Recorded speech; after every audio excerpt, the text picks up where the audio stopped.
Alright, so those of you that don't know, E.J. Potter was an absolute madman. I mean, that's what he was called, the Michigan Madman. So he had built a motorcycle. He had quite a few of them, along with a V12 powered tractor. But he had taken a Chevrolet small block, turned it sideways, crammed it into a motorcycle with no clutch, and here's a couple of clips of it. Now, what's really cool about him is that he built the weirdest stuff, you know, kind of like how Tommy Ivo was building things.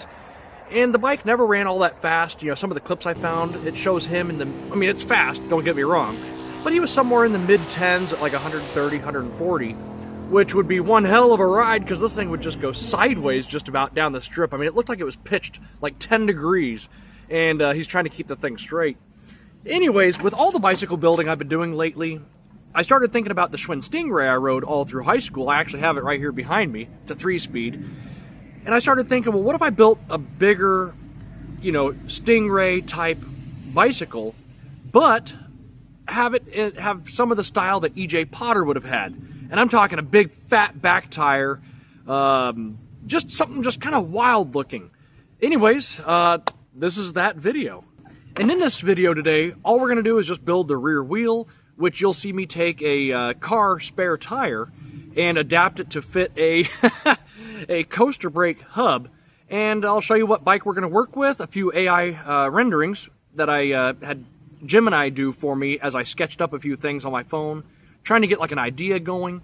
And this is the result. First, I have to apologize before I go any further in the video. I just now realized at the very end of the day that I shot everything in HD, not 4K, so this is not typically the quality I'm going for. But just bear with me, this will be a pretty cool build. Maybe not today's build, but the whole build in general. Time to get the bicycle out of the trunk of the car so that you guys can see what we're starting with.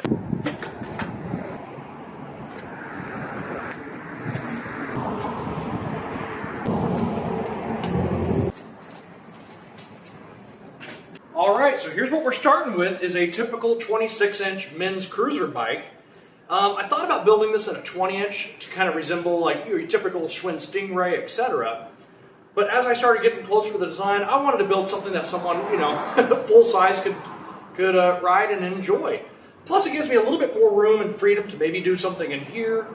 The top tube is going to be pretty custom. The frame's going to be relatively unmodified, less widening the rear end, and maybe giving it some more rake in the front. But I think we need to see a couple of velocity stacks out the top, or maybe a chrome fuel tank or something. Even though this bike won't have an engine, it needs a little something to dress it up in here. And as far as the forks go, I've got a pair of 26-inch Springer forks at home. They're the straight ones, and I think that'll work out pretty good. I had thought about building like the chopper-style forks. I may do that, but I think the look of the Springer would be perfect with some ape hangers. That way we kind of keep it really close to like your typical Schwinn Stingray or Orange Crate, stuff like that. Alright, now we're just going to go head to the junkyard and hopefully find ourselves a good fat back tire. Alright, so now that we're at the junkyard, we're armed with our tool that we need and hopefully going to find a pretty neat looking Space Saver spare, but we'll see. And I think where I'm going to start off is where all these little small foreign cars are. I think that should be a pretty good diameter for me to start with, and yeah, we'll see.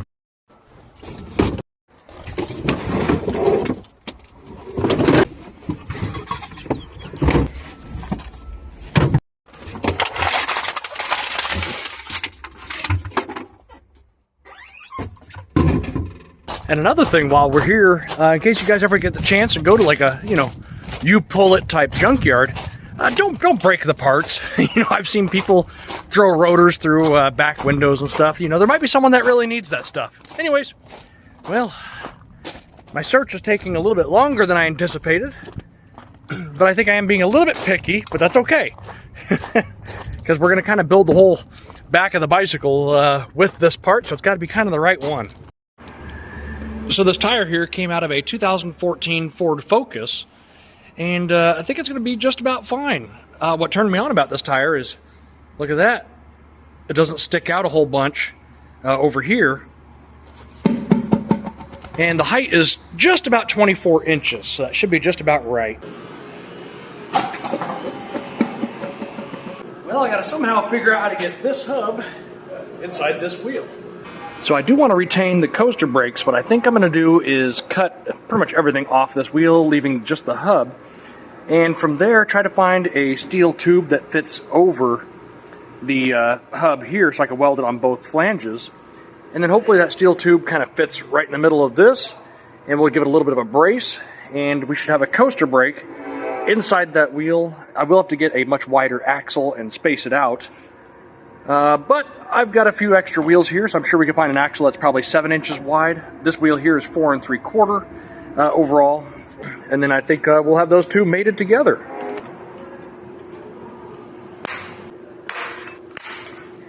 I think I know a quicker way how to do this.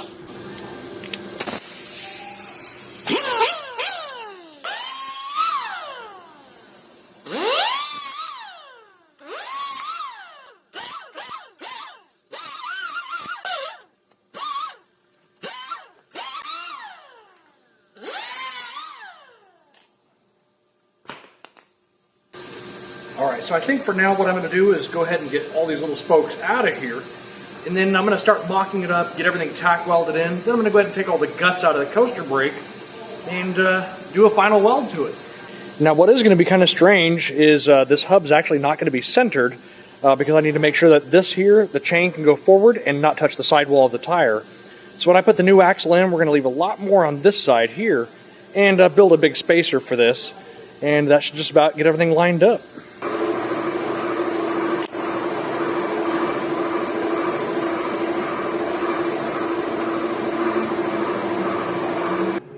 Alright, so by stroke of luck here, I found this old piece of exhaust tubing. It's pretty thick wall. I wouldn't say it's 1/8 or so, but it's probably 0.95 wall.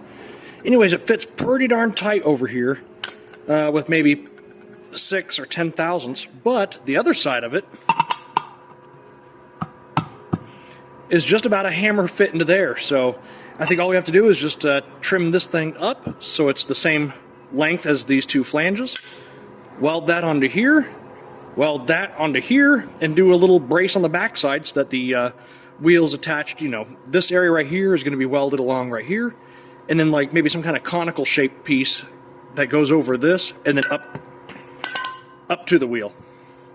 All right, I'm going to go ahead and get this thing all trimmed up nice and straight on both ends. You can tell it's pretty far off, but I think some masking tape around this and we'll just cut it nice and straight. That'll be the middle. Well, good news, I found a little bit more of this tubing here. This edge is nice and straight, so I'm going to go ahead and just line up those two and make a mark right there, a mark right there. All right, and with our marks,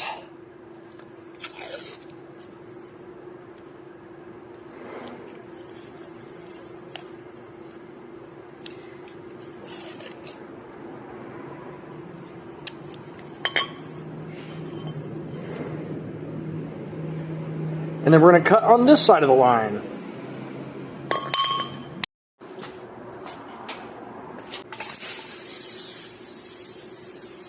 Always make sure you got your safety glasses and safety slippers.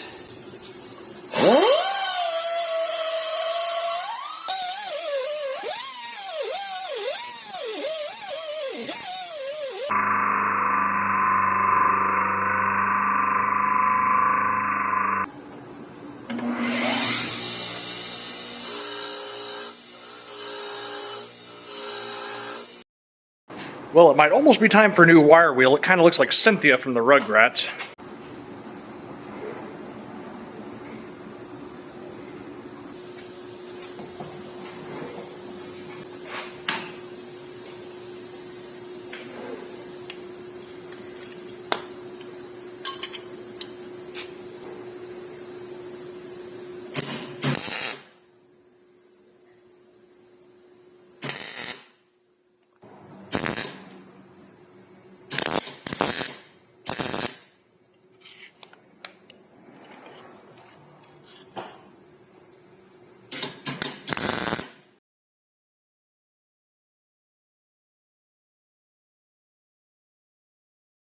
Well, I think the grease in there is getting a little bit on the hot side, but that's okay. We'll go ahead and repack this whole thing once it's all welded up.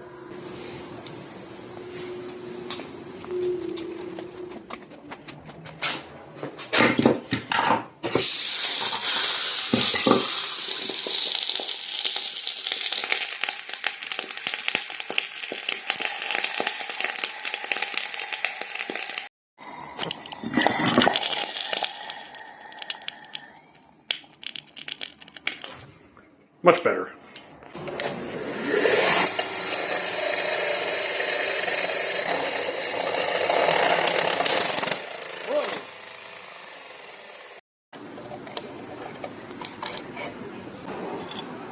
I think it'll be fine to keep going.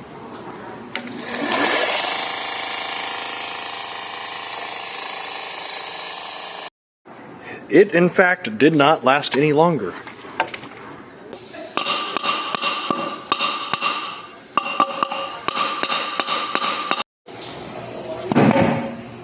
Alright, we'll get the sprocket on and grab some chain here in a minute. I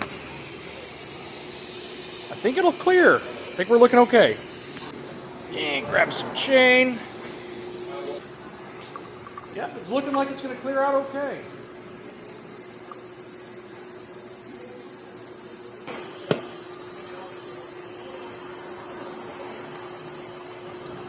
And the run out looks perfect on it. I don't think it's off by really any measurable amount.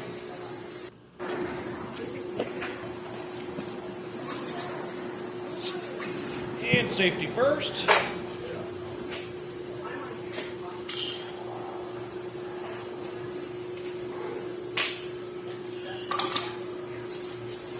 Give it a little bit more heat. And get this thing welded in.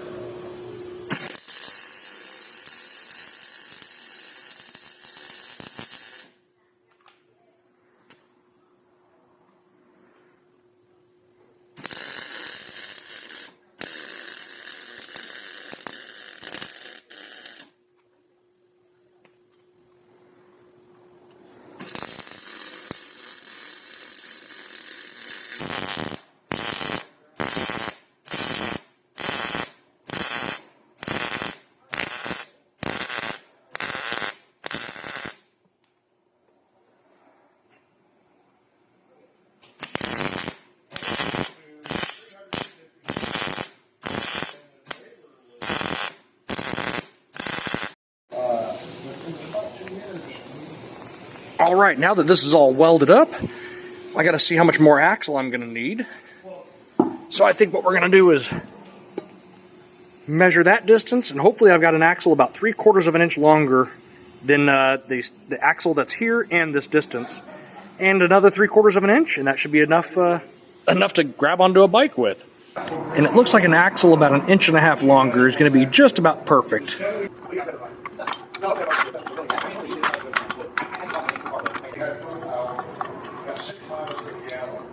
This thing hauls that. It's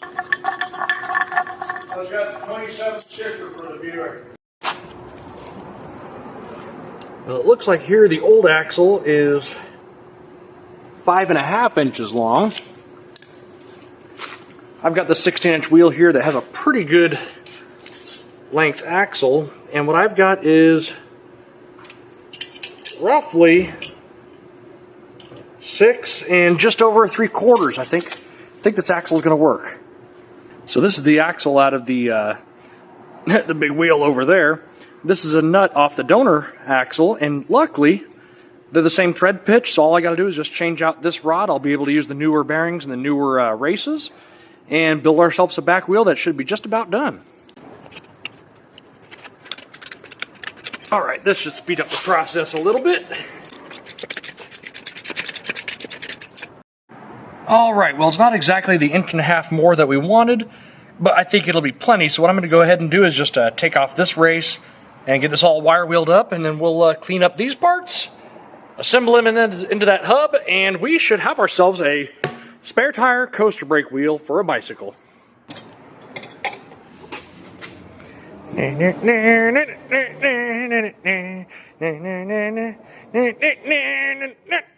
almost there. Almost there. Oh.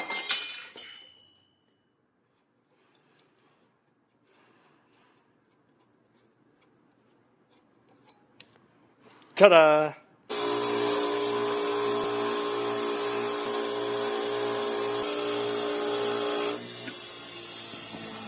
All right, now we're going to get the race off the, what used to be the axle.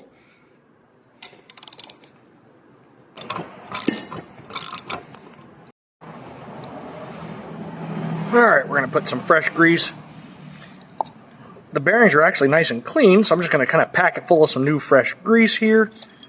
Then we can put in our axle and the race. And then that, oh, got one more bearing to get some grease on. From there, we should be able to drop that in. And I'm going to turn over the wheel and build the other side of it. Drop this little piece in. Really wish I knew which way these things went, but we'll just take a guess. And say that way, where the slightly thicker part is towards the outside. Putting them on opposite sides. Alright, well the coaster brake took a little bit longer than I anticipated. I haven't done one of those in probably like 20 years. Anyways, a little tip that I learned along the way. It may be right, may be wrong, but this is how it worked. I took all of like both brake shoes and everything on the brake lever side, brake arm, whatever it's called, of the coaster brake, put it all inside the hub, held it there with the race and everything, and then fed in the axle from the gear side. And that seemed to work really, really well. Anyways, let's take a look at the wheel and its new axle. Alright, so it is going to get some spacers on this side here, but it had to be that long so that we could... I mean, it's not as long as I'd like, but it will work. We may have to rotate the tire just a little bit to get it out of the bike frame. And with how thick that tubing was that I put over the hub, I don't think there's any need to do like a reinforcement back here. But there we have it. We have a coaster brake inside a car wheel. And as far as the back wheel goes, we don't have to widen the frame all that much, maybe 2 inches, 3 inches, but that's going to be pretty simple. So what I'm looking at doing back here, there's a little brace. I'm going to cut that brace and cut these welds for these pipes that are, going up and over. Spread those, and I'm probably going to cut the chainstays somewhere just after the sprocket and use like a 1/4 inch thick piece of flat bar to come out where the 2 seat stays come out to here. The flat bar is now wider, and then the chainstays continue on. That way we can run a typical sprocket and everything. I may have to widen the cranks a couple inches to get the chain this way about 2 inches.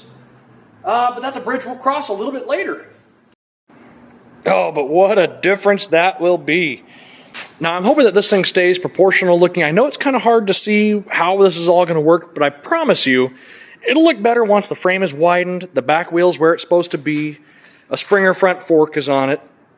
I think we'll really start getting somewhere with this thing. All right, guys, well, I think that's it for today. The back wheel is finished, and like I had mentioned earlier about possibly widening the cranks, what else I might do is build a jack shaft somewhere in the middle using another bicycle hub. That way there's a couple more gears that I could choose from and change them out with ease. Plus having 2 chains I think would look really cool. Anyways, thanks always for watching, and I'll see you on the next one.